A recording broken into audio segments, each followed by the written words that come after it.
Hello, people. So I think, see, this is a new top that I bought from Max, and I think it's really cute, and I'm very happy about it.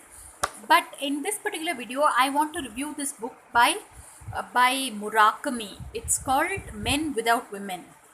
Now, Murakami is a Japanese author, and his full name is it is it's something Haruki Murakami. Haruki.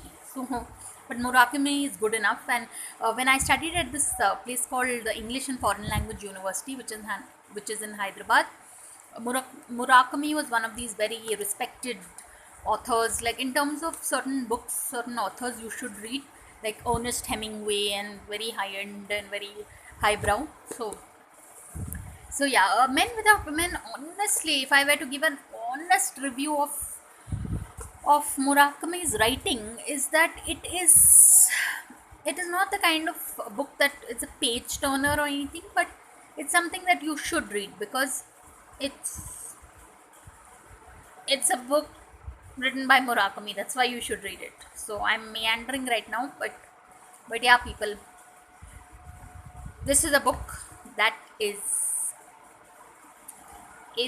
one of the slimmest versions of Murakami's writings. Most of his books are so thick.